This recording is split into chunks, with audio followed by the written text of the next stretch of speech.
Përshëndetje nga unë Mirela Milori, mirë se erdhët në studion e lajmeve këtu në ABC News. Do të nisim mbrëmjen tonë informative, ju njoh me titujt kryesor.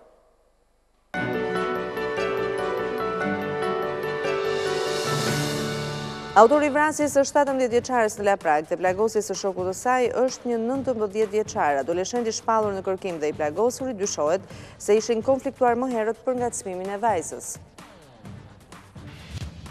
Studentët e universiteteve publike janë rikthyer përpara kryeministrisë me pankarta dhe meme të protestës së tyre. Vendimet e qeverisë për kërkesat e tyre i shohin të paplota dhe thonë se nuk do ta ndalin protestën. Erion Velia i pa ditë Bashën dhe Tabakun për shpifje pas akuzave për devijimin e unazës së madhe. Dy zyrtarët e lartë Partisë Demokratike janë pa ditur edhe për lejet e ndërtimit të dhënë vetes kur drejtonin Bashkinë e Tiranës. Gjykata administrative rrëzon vendimet e Arta Markut për transferimin në rrethet të dy prokurorëve Olsian Çela dhe Besim Hajdarmataj. Sipas gjykatës, vendimi i prokurores së përgjithshme të përkohshme ishte i paargumentuar. 52 autoambulanca të reja i shtojnë flotës së mjeteve të urgjencës. Kryeministri Rama tha se në 3 vitet e fundit, urgjenca kombëtare mjekësore ka shpëtuar 13 njerëzish fal pajisjeve moderne. Do nisim mëngjesisht me lajmet. Policia e Tiranës ka identifikuar një 19 vjeçar nga Puka si autorin e ngjarjes së të mërkurës në mbrëmje në Laprak, ku u vra një 17 vjeçare dhe u plagos shoku i saj 23 vjeç. Ai është shpallur në kërkim dhe ende nuk është realizuar prangosja e tij.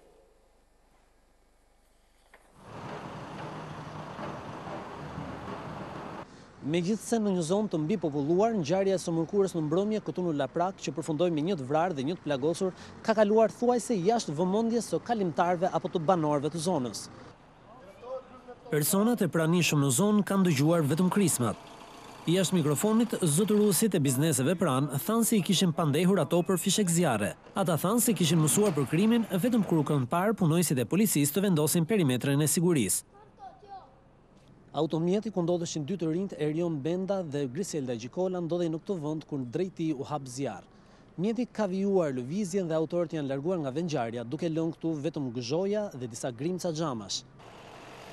Sipas policisë, krimi është paraprirë nga një konflikt në një nga lokalet më të frekuentuar të zonës, 30 metër larg vendit të ngjarjes. Oficerët e policisë gjyqësore kanë ngritur dyshime se ky konflikt ishte vijimi i një përplasje të ndodhur disa ditë më parë mes Erion Bengës dhe dy personave të tjerë për shkak të ngacmimit të dashurës së tij. 23 vjeçari Erion Benga është larguar nga lokali bashkë me mikeshën e tij 17 vjeçare Griselda Gjikola dhe janë drejtuar për tek automjeti tip Mercedes E-Klas. Sipas policisë, pas tyre kanë dalë dhe dy personat me të cilët kanë debatuar, një prej të cilëve një 19 vjeçar nga Puka i identifikuar dhe i shpallur në kërkim nga policia si autor i ngjarjes. I njëjti dyshohet të jetë personi që ka qelluar me armë zjarre pistolet drejt Mercedesit me dy persona në bord, duke u shkaktuar të dyve plagë të rënda.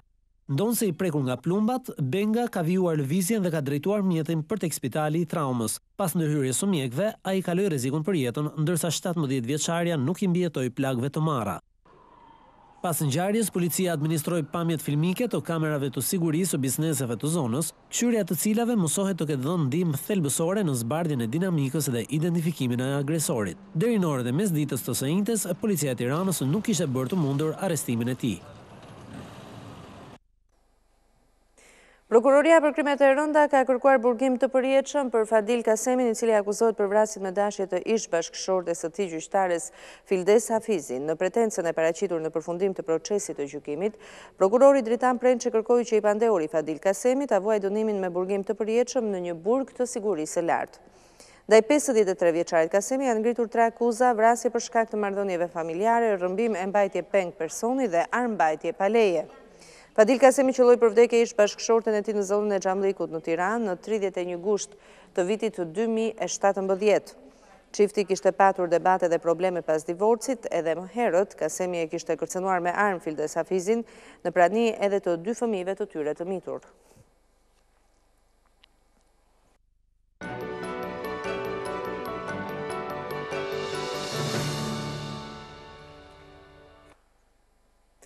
Studentët e universiteteve publike kanë gjetur një tjetër formë proteste për të dëgjuar nga qeveria përpara kryeministrisë. Ata kanë shpalosur pankarta dhe meme.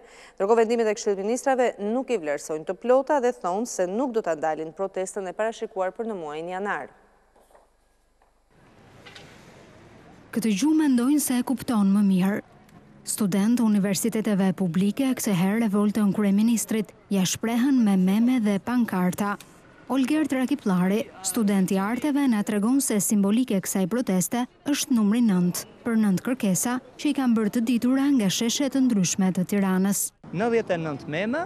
Nga këto 99 janë 9 meme, 9 pankarta, që janë më masive, janë në formatin më të madh, që janë evidentuar, ku secila meme dhe pankart simbolizon nga një nga kërkesat tona. Dhe 81 të tjerat që janë darë, siç e shikoni, nga kavaleta në kavalet, nga 9 meme secila. Pakti për universitetin i kthyer në vendime të Këshillit të Ministrave të mërkurën, aq sa i forcon vetbesimin, e shohin dhe me dyshim. Ne na gëzon vendimet që janë marrë, sepse na jep më shumë vetbesim që ne jemi në rrugën e drejtë të kërkesave tona. Teorikisht me vendime VKM-je dhe çdo gjë tjetër ne i kemi parë dhe ato kanë qenë, por problemi është që nga VKM-ja tek gjëja praktike është si dita me natën, sepse e kemi pësuar njërë dhe ne nuk pretendojmë që të pësojmë një të dytë. Zoti kryeminist do që të na kënaqet, thotë merreni këtë karamelen për këtë vit, jeni si jeni ngelsa, keni s'keni mesatare, shkoni në shtëpi, na i shuani këtë protestë që po na lini pa gjumë tërnatën. Me vendimet e Këshillit Ministrave të një dite më para, e mbyll kryeministri protestën tuaj? Realisht jo. Ne kemi kërkuar për shembull përgjysmimin e tarifës për të gjithë studentët njësoj, pasi sistemi i vlerësimit që është aktual është ende i brisht ndaj rishfeteve edhe ndaj korrupsionit e tjerë, prandaj nuk mendoj se mund të mbështetemi mbi të për të gjykuar nëse nxënësit janë vërtet ekselent ose janë thjesht duke u përpjekur të fitojnë nota të mira për të përgjysmuar tarifën. Studentët tregojnë se do të vijojnë protestën edhe në janar. Jo, nuk paguajmë tarifë, është bojkot, përsëri bojkot i pagesës së tarifës dhe do vazhdojmë derisa pikat të realizohen. Ashtu siç duhet, ne do vazhdojmë të protestojmë. Përpara kryeministrisë janë edhe për studentët e rretheve, të cilët në pamundësi për të qëndruar në Tiranë gjatë ditëve të pushimit janë larguar në shtëpitë e tyre. Me vete kanë pankarta dhe meme të përgatitura prej tyre. Arbër Kola, student i infermierisë, na tregon të parapëlqyerën e tij. Ja, 21 janari, ata duke djeg, si sharlatan. Ja tjetra, opozita, 8 dhjetori. Përsëri, si sharlatan. Ja ne. Ne në mënyrën më të mirë, në mënyrën më të qytetëruar, pra bëm protest. Nuk na udhëheqi asnjë parti politike, na udhëheqi vetëm me drejta jonë. Vend në këtë protest përmes simbolikës, studentët i kanë bërë dhe të rinjve shqiptarë që për një shkollim më të mirë janë larguar jashtë vendit. Kjo proteste e studentëve nuk kaloi pa vëmendje edhe nga kalimtarët e rastit. Presidenti Ilir Meta vazhdon të kërkojë dialog për zgjidhjen e kërkesave të studentëve. Në një koment për këtë çështje të bërë nga Korça, kreu i shtetit u shpreh se arsimi i lartë kërkon një zgjidhje afatgjatë. Presidenti i vendit Ilir Meta në reagimin e tij lidhur me vendimet e qeverisë sa i përket kërkesave të studentëve nuk dha një përgjigje konkrete. Unë do të mbështesja çdo reflektim të sinqert, të thelluar dhe të qëndrueshëm e konstruktiv në këtë drejtim. Problemi zgjidhet vetëm në këtë mënyrë, pra përmes i dialogu të sinqert, jo provokues, jo ndarës, jo intimidus dhe përmes një bashkëpunimi të besueshëm edhe konstruktiv. Sa i përket protestës së emigrantëve njoftuar për të mbajtur ditën e premte, por e refuzuar nga policia e shtetit, presidentit ju duke pabesueshëm lajmi i ndalimit të dhënies së lejes për tubim nga policia, duke ftuar më pas me humor emigrantët të protestojnë brenda oborrit të presidencës. Deklaratat kreu i shtetit i bëri nga Korça, ku mori pjesë në simpoziumin organizuar nga Universiteti Fanoli dhe Shoqata Maqedonase Sonca, kushtuar veprës dhe personalitetit të letrave shqipe Stereospase. Partia Demokratike ka akuzuar kryeministrin Edi Rama se i ka dhënë $1.5 milion kompanisë ish prefektit socialist të Kuksit Safet Gjitsi për të kryer punime në Universitetin e Durrësit. Por në një reagim, Gjitsi thekson se prej vitesh ai nuk administron asnjë biznes dhe aq më pak të fitojë tendera me fonde publike. Qeveria e Edi Ramës është dështim për arkën e parave publike, por jo për xhepin e miqve dhe klientëve të tyre përmes të cilëve shefi i qeverisë synon të blejë zgjedhjet. E nis kështu denoncimin Partia Demokratike, e cila përmes këshilltarit për ekonominë Dorian Teliti akuzon kryeministrin Edi Rama se po financon me paratë e taksa paguesve kandidatin e tij në Kukës, Safet Gjitsi. Me aktin e fshet normativ, Edi Rama i ka shkurtuar investimet në arsim, por ndërkohë i ka dhënë Safet Gjitsit $1.5 milion për një punë, për cilën ai ka lidhur një kontratë jo me qeverinë, por vetëm me Universitetin e Durrësit. Nëpërmjet kompanisë Kevin Construction, Safet Gjitsi ka lidhur kontratë prej $5 milion me këtë universitet, i cili, sipas dokumentave të tenderit, duhet të financojë plotësisht nga të ardhurat e vetë universitetit.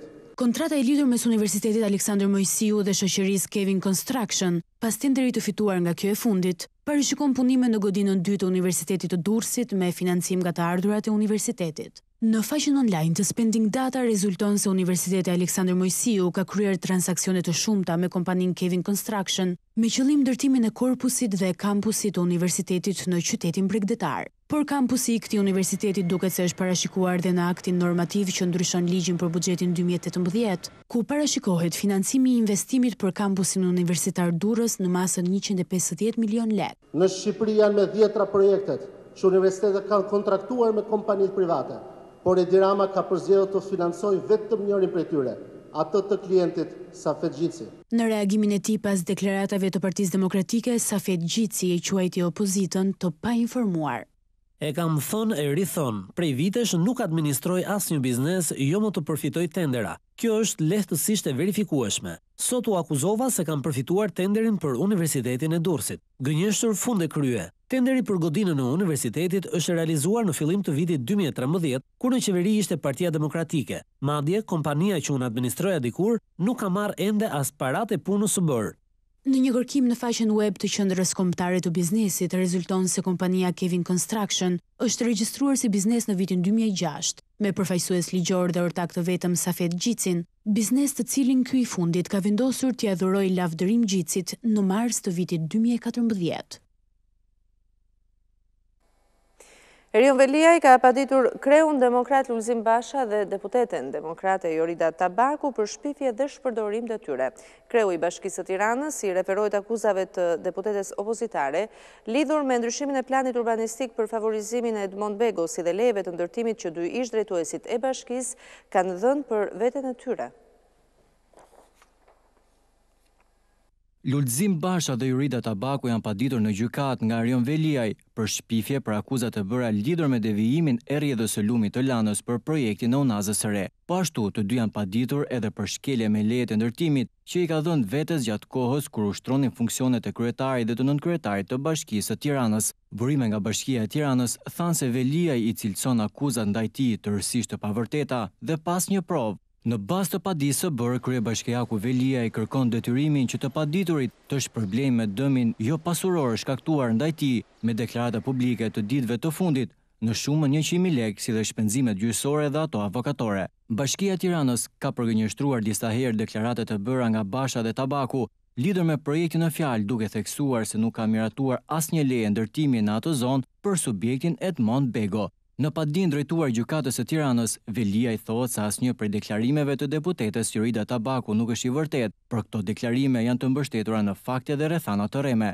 Veliaj thekson se projekti i pretenduar nga Partia Demokratike nuk është pjesë e projektit të Unazës së Madhe, por pjesë e zbatimit të lumit të Lanës. Kryebashkiaku Veliaj ka premtuar se lekët që do të fitojnë nga çdo vendim që gjykata do të japin kundër shpifjeve publike do të shkojnë direkt në fondin e edukimit i krijuar për të mbështetur qerdet, kopshtet, bibliotekat e shkollave të tjerë. Partia Demokratike deklaron se Bashkia e Tiranës po mashtron qytetarët për të mbuluar të vërtetën e projektit 60 milion euro të Edmond Begos. Zëdhënësja e Partisë Demokratike Ina Zhupa deklaroi se sipas bashkisë, projekti që zhvendos shtratin e lumit Lan nuk do të nis tani, por ky pohim, u shpreh zëdhënësja, kundërshton deklaratën e kryetarit Bashkisë Tiranës Erion Veliaj një vit më parë, sipas të cilit puna për Lanën do të niste shumë shpejt. Sipas Partisë Demokratike, bashkia ka 2 alternativa, ose të pranoj se kryetari Veliaj gënjeu të mërkurën kur tha se nuk ka emergjencë, ose të pranoj se Erion Veliaj ka gënjur qytetarët një vit më parë.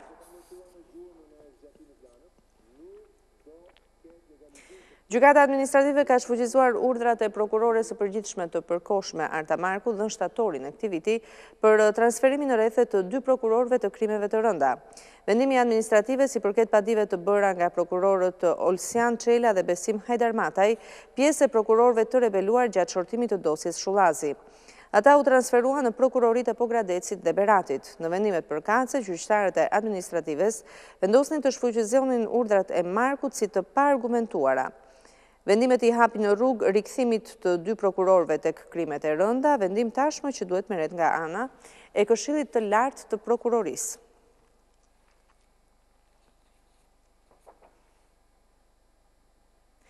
Konsensusi i munguar nga forcat politike në vend çoi në dështimin e reformës zgjedhore për vitin 2018, thirrjet e ndërkombëtarëve për të miratuar brenda vitit.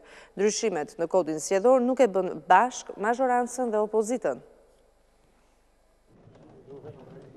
Shpresuan ndërkombëtarët se deputetët e kuvendit do të ndërprisnin pushimet për të miratuar reformën zgjedhore. Por më kot, seanca e jashtëzakonshme parlamentare e parashikuar në 27 dhjetor dështoi, duke i hedhur në kosh thirrjet e përsëritura të përfaqësive diplomatike në Tiranë për ta përfunduar brenda dhjetorit të këtij viti. Also wir sind der Auffassung, dass es in einer Demokratie Ne jemi të mendimit që në demokraci nevojitet një opozit, por edhe për këtë opozit, vendi është në parlament dhe unë i bëj apel opozitës që të kthehet përsëri në parlament, sepse ka shumë ligje për të miratuar si reforma e kodit zgjedhor, për të cilat nevojitet edhe vota e saj. Vendi ka një perspektiv për të antarësuar dhe ne shpresojmë që kjo do të arrihet vitin që vjen. Let me say that as European Union we are looking forward to see the electoral code reformed, as has been requested several times in line with the OSCE ODIHR recommendation. Ne, Bashkimi Evropian, në fakt presim që të ketë një reform të kodit zgjedhor, pra reformën zgjedhore, ashtu siç është rekomanduar disa herë nga OSBE ODIHR në të shkuara. It's important that this happen now, possibly 6 months before the election. Është shumë e rëndësishme që kjo gjë të bëhet tani, të ndodh tani dhe mundësisht 6 muaj përpara datës së zgjedhjeve. Lëvizja që bëri Partia Socialiste, duke çuar në kuvend draftin e një anshëm, ndeshin në kundërshtimin e demokratëve për rrugën e palikshme që kishin ndjekur sipas opozitës. Sigurisht erdhi pronari ndërmarrjes edhe drejtori, por besoj që të dy Zoti Ruçi nëse më lejoni, Zoti Basha kërkoj që të shpreheni lidhur me kërkesën për të futur rend ditës kodin zgjedhor, sipas të gjitha atyre që keni kërkuar një për një, janë të gjitha të adresuara këtu në këtë kod zgjedhor, e që për zgjedhjet 30 qershorit jemi gati për zgjedhjet lokale. Jeni të poshtër si dreqi, po bëni budallë si gomari. Çfarë? E dini fare mirë, ka një komision. Si mund ta sjellësh pa kalu nga komisioni këtu? Çfarë po bëni ju këtu? Shoh po bëni. E keni mbarë mesazhin dje nga faktori ndërkombëtar. Jeni hileqar, të poshtër. Do bëni ju reformë zgjedhore, ju nuk doni vetimun politik, del këtu. Shoku trafikantit që do bëj pallatet të Unaz Arena flet për reformë zgjedhore. Tu hajdutësh, banditësh, gjysma për ju duhet të jenë në burg. Duke filluar me ty që zgërdhiesh aty. Prandaj, Lëreto Gomarliqe, fillon me pikën e parë të renditës siç kemi dakord. Depozitimi në kuvend i amendamenteve nga mazhoranca u konsiderua minim për reformën zgjedhore nga demokratët. Është shumë rëndësishme që opozita të vijë të votojmë reformën zgjedhore. Faleminderit. Ajo që kërkon Partia Socialiste në mënyrë të jashtme minon reformën zgjedhore. Nëse vazhdon në këtë formë, reforma zgjedhore mbytet aty ku është. Konsensusi i munguar nga forcat politike ka bërë që reforma zgjedhore të ngel edhe në vjesht për vitin 2018. E vetmja që sheh një dritë shprese është mazhoranca. Nëpërmjet kryetarit të grupit parlamentar socialist Auland Balla, i drejton thirrjen e fundit opozitës. Apeli im përkundrejt dy forcave tjera me grupet më të mëdha kuvendore në kuvend është që në funksion të kësaj kërkese kaq legjitime të shqiptarëve që jetojnë jashtë territorit, të mbledhemi ta miratojmë nesër reformën zgjedhore. Në mos janë duke gatuar baklavan, të vinë ditë e para të janarit për ta miratuar. Dalemi në të tjera zhvillime, 52 autoambulanca të reja janë shtuar flotës së urgjencës mjekësore. Kryeministri Edi Rama thanë në ceremoninë e prezantimit të tyre se përmirësimi i këtij shërbimi ka shpëtuar jetën 3.000 pacientëve gjatë 3 viteve të fundit. Krahasimi është i pashmangshëm për kryeministrin Edi Rama kur prezanton një flotë të re. Këtë herë bëhet fjalë për 52 autoambulanca të reja. Dhe se si ishte urgjenca dhe se si është, mjafton të shikosh autoambulancën që është bërë gati për të shkuar në muzeun e të shkuarës dhe autoambulancën që sapo është futur në shërbim sot. Për të detajuar, kryetari i qeverisë mori një nga një shërbimet e përmirësuara. Sot janë 900 thirrje në ditë të cilat shkojnë direkt përmes sistemit të kompjuterizuar në veshin e urgjencës, duke lënë pas historitë me gërhima, tha ai. Nuk ka më histori që bie zilja e telefonit apo telefoni del gjithmonë i zënë se është lënë me atë telin që rrotullohet poshtë, ndërkohë që dezhurni i spitalit gërhet në qeft vet. Dhe këto nuk ishin 400 vjet përpara, as 40 vjet përpara. Këto ishin vetëm 4-5 vjet përpara. 50% i shërbimit është i përqendruar në banesa, palë trajnimit dhe gatishmërisë së personelit e urgjencës, nënvizoi kryeministri. Këto autoambulanca dhe autoambulancat e urgjencës kombëtare mjekësore sot nuk janë thjesht taksi, që shkojnë i marrin njerëzit dhe i përplasin te dera e spitalit. Deri dje të merrnin, të rrotullonin batanie, të hidhnin në rimorkjo e të linë te dera e spitalit. Kjo ka qenë urgjenca deri dje. Duke folur për shifrat në rritje, kryeministri therë se personeli i urgjencës prej vitit 2015 është dyfishuar. Pas janarit do të punësohen 300 mjek të rinj në sistemin shëndetësor. Paga do të rriten. Ata që zgjedhin të punojnë jashtë zonave të tyre të banimit do të përfitojnë edhe bonusin prej $2.000. Këto kushte nuk i gjen as në Gjermani, u kujtoi Edi Rama mjekëve. E për të gjithë ata që do të zgjedhin të kontribuojnë në zona jashtë zonës tyre të banimit, ne do vazhdojmë të paguajmë aq sa çdo merrnin sikur ta fillonin punën si mjek në Gjermani që ditën e parë që arrin. Dhe po të llogarisësh që taksat që paguajnë këtu janë 5 fish më të ulta se sa taksat që paguanin për një në rrogë në Gjermani, ta bëjmë vetë llogarinë se si ju del më mirë. Ajo çka është më e rëndësishme për kryetarin e qeverisë, urgjenca kombëtare mjekësore ka shpëtuar 3.000 jetë njerëzish që nga nëntori i vitit 2015, vetëm fal pajisjes me aparaturat që i përgjigjen çdo urgjencë kardiake.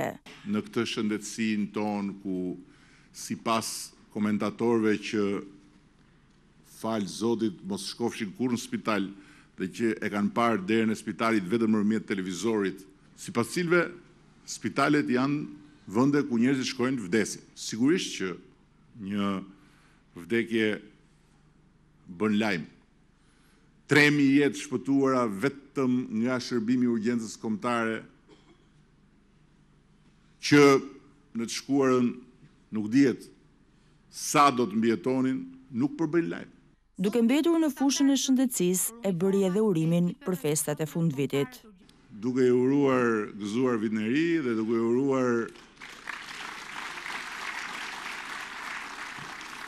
duke i uruar çifteve të reja që të shtynë fort përpara, i uroj të gjithëve shumë sukses me urgjencën kombëtare. Policia kufitare po funksionon në këto ditë festash me një plan të veçantë për të përballuar fluksin e shtuar të kalimeve në të gjitha pikat kufitare të vendit. Për këto ditë festash, edhe efektive të policisë do të jenë të angazhuar sipas një plani të veçantë masash.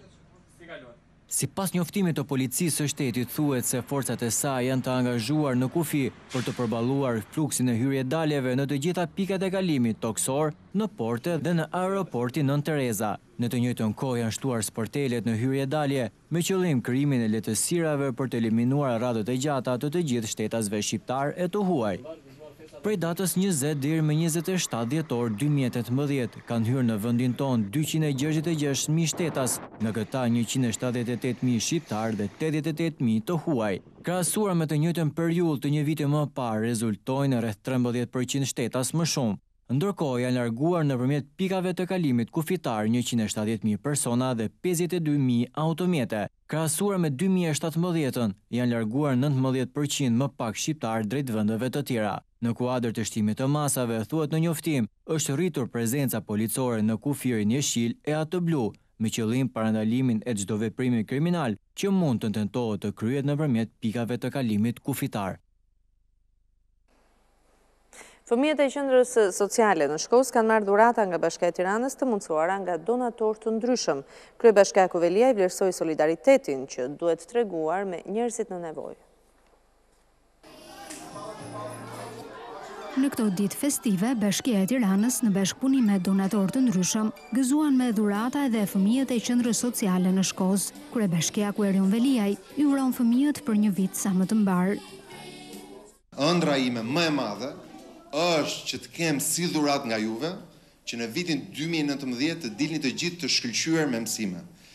Nëse secili prej jush mëson fort, respekton shokët, respekton familjen e vet, mban pastër, thotë të lutem faleminderit, atëherë e gjithë Tirana është më mirë. Kështu që nëse ne fillojmë që sot, siç e kemi nisur këtu, që nuk dalim në rrugë më të lypim, nuk shkojmë më të mbledhim plera, o të gjithë, siç e kemi nisur mbar, fokusohemi që të mësojmë fort, ta duam familjen dhe njëri tjetrin, atëherë Tirana do jetë qyteti më i mirë në Europë. Kryebashkiaku Veliaj shprehu mirënjohjen e tij edhe për kontributin që japin çdo ditë qendrat sociale të Tiranës për njerëzit në nevojë. Dhe nuk ka rëndësi çfarë jemi ne, rom, egjiptian, komunitete të tjera, dhe jetojmë të gjithë bashkë dhe kemi krijuar një hapësirë ku respektojmë njëri tjetrin, ku e mbajmë pastër, ku jetohet me më shumë dinjitet në një shtëpi tamam dhe jo në një kasolle tek lumi, kemi arritur këtë histori suksesi. Veliaj theksoi se bashkia do të jetë në shërbim të njerëzve në nevojë, edhe këto ditë festash, kur çdo kush ka nevojë për dashuri e shpresë. Të moshuarit e azilit në Fier për festat e fundvitit e ndjejnë edhe më tepër vetmin dhe çdo dhuratë u kthen atyre momente të gëzuara.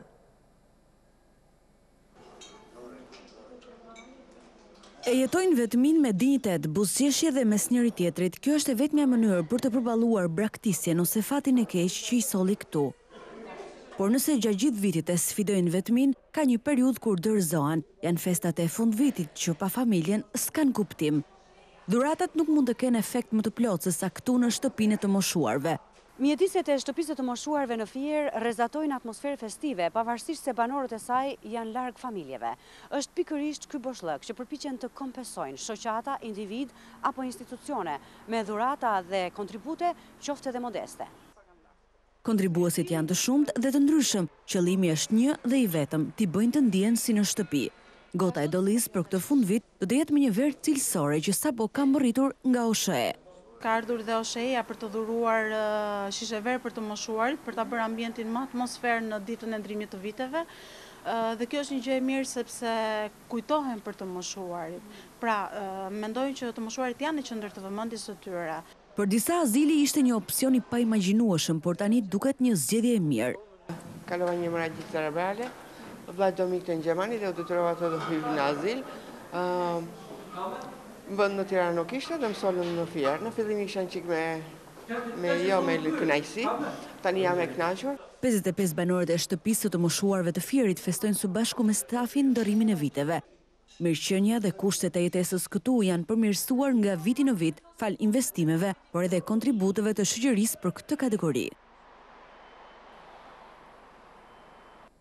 Një kanal i ujrave të zeza në Mengel, po shkakton ndotjet të përmasave të mëdha jo vetëm në këtë fshat, por në të gjithë Elbasanin, banorët kërkojnë ndërhyrjen e autoriteteve. Nuk ka ndryshuar asgjë, as në verë, as në dimër. Kanali i ujrave të zeza është makt për banorët e fshatit Mengel të Elbasanit, në një pozicion të rëndësishëm që ndahen në të dy anët nga rruga nacionale Elbasan-Librasht, briti bizneset më të rëndësishme të zonës. Të gjithë, përfshi edhe tregun e baktive dhe thertoren, i hedhin ujrat në këtë kanal, por edhe më keq, pra ndodhen pompat që furnizojnë me ujë të pishëm Elbasanin dhe ujrat të tillë depërtojnë deri në thellësi të tokës. Shumë ndaqujnë edhe zeza kanalet, janë gjitha, vjen gjaku, janë thertoria lart, vjen kanali poshtë të shofësh. Ujë gjak gjithë venin, nyn, nuk ka lënë dot asnjëherë. Banorët e Menglit janë ankuar, por s'kan arritur gjë. Ata kërkojnë të paktën të ndërtohet një kanal prej betoni dhe të jetë i mbuluar. Shumë e rrezikshëm, ja, siç e shikoni edhe vetë, gjithë ujët e zeza para shtëpisë. Tubat e ujit të pishëm po këtu kalojnë. Po e rrezikshme është, se jepi stukur këtu del. Deri këtu ka kanale, ma to dhe s'ka, po të bie shi, gjithë hera qelpët poshtë. S'u ndalë rrugës.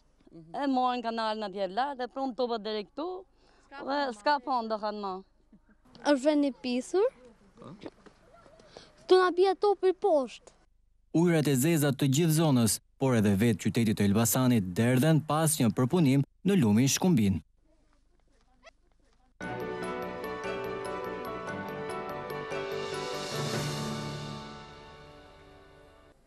Presidenti i Kosovës Hashim Thaçi ka deklaruar se marrëveshja përfundimtare me Serbinë duhet arrihet vitin e ardhshëm.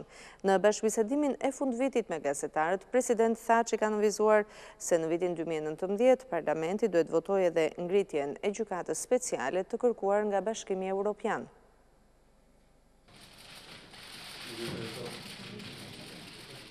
Është bashkëbisedimi i fundit për vitin 2018 me gazetarë. Prandaj presidenti i vendit Hashim Thaçi me ta ka për të diskutuar disa tema. Këtu mbizotron ideja marrëveshjes finale me Serbinë, që i pari i Kosovës thotë se duhet të arrihet në vitin që vjen. Të arrihet një marrëveshje gjithëpërfshirëse, ligjërisht obliguese, që Kosova do të fitojë njohjen nga Serbia, një marrëveshje e balancuar, dhe që të krijojë mundësi Kosovës për ndryshimin e rezultatës 2024 dhe antarësimin në Organizatën e Kombeve të Bashkuara. Por ku do të jetë i pari i shtetit me 8 janar, kur ekipi negociator do të jetë në Bruksel në takim me palën evropiane? Ekipi negociator është pajtu me propozimin tim që me 8 janar ata të jenë Bruksel në Brezovicë s'kem. Presidenti thash ju përgjigj edhe pyetjes së gazetarëve për gjykatën speciale. Lufta që ka qenë e pastër, lufta ju ka qenë e drejtë, është pjesa më krenare, edhe imja personale, por gjithë bashkëpunëtorëve të mi, dhe mesazhi vetëm është që ti përgjigjen të gjithë pozitivisht ftesave. E përndajën e së martës në Mitrovic, për të cilën askush nuk e tha asnjë fjalë, foli vetë i pari i vendit, tregoi edhe me ftesë të kujt shkoi. Kam qenë i ftuar nga miku dhe bashkëpunëtori, por dhe kryetari i kuvendit zoti Veseli, në një ndaj krejt private me njerëz që kanë qenë edhe prej të parë themelues të ushtrisë ligjore të Kosovës, një 3-14 veta. Megjithatë, kush pagoi për darkën me mish e alkool nuk po dihet. Se ti urim po i ftu, shumë sinqerisht. Po ato i kam me rene dhe me regull dhe me traditit, akon që e si të ftonë, ose që ata si, kështu që kadriu dhe agimit e të merën vesh.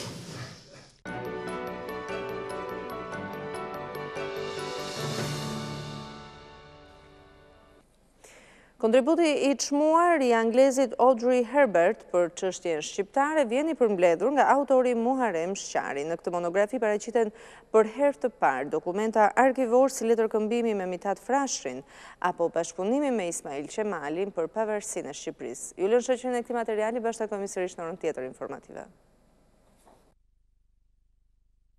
Instituti i botimeve Lumës Skëndo boton monografin historike Herbert dhe Shqipëria e pavarur. Studiuesi Uran Butka thekson se anglezi ishte miku i shqiptarëve, i cili ka patur njohje me personalitetet MNZ, si dhe ka kontribuar për pavarësinë e Shqipërisë. Pra ju gjen midis shqiptarëve që themeluan shtetin e parë shqiptar me Ismail Qemalin dhe Isa Buletin dhe figura të tjera, me të cilët ka pasur vazhdimisht marrëdhënie dhe bashkëpunim. Po ashtu dhe me Mithat Frashrin dhe figurat e tjera veriore, sepse ka shëtitur në tërë Shqipërinë me Det Gjolulin, Hasan Prishtinën e figurat të tjera, për të pasur më në fund, mbas një lufte për liri dhe pavarësi një Shqipëri të pavarur, me ndihmën e shteteve evropiane dhe sidomos të Britanisë së Madhe.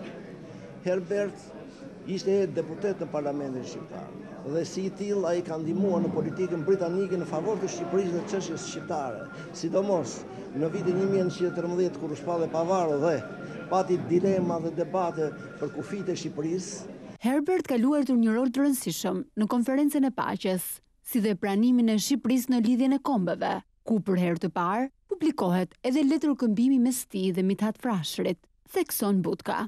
Me Ismail Qemalin në 12 dhe në 13, bile Ismail Qemali, po e theksoj, i propozoi atij që të vinte si princ i Shqipërisë përpara se të caktohesh princ vidi. Po kështu, miqësi dhe bashkëpunim ka pasur me gjithë figurat personalitete shqiptare. Në mënyrë të veçantë, lidhjen më të madhe, bashkëpunimin më të madh e pati me Mithat Frashrin, që nga koha e vitit 1913 dhe në vijim edhe kur ishte në Lausanne, edhe kur ishte në Rom, edhe kur ishte në Paris të mënyrë të veçantë si kryetar, se deputati ka qenë kryetari i delegacionit shqiptar në konferencën e paqes dhe në lidhjen e kombeve, kanë bashkëpunuar, kanë pasur letër këmbim këtu në Shqipëri dhe kur kanë qenë jashtë dhe kjo është pasqyruar edhe në këtë libër. Autori veprës Muharrem Sharri thotë se është njohur rastësisht me këtë figurë, pasi një vend në Kavaj mbante emrin e tij. Autori e cilëson si një avokat të çështjes shqiptare. Ai u bë avokat i çështjes shqiptare, u bë, si thuash, diplomat i Shqipërisë, në një kohë kur Shqipëria nuk kishte përfaqësues në vendet e ndryshme të Evropës, dhe në një kohë kur Shqipëria ishte vënë në tregun ndërkombëtar për të coptuar, për të plotësuar orekset e fqinjve.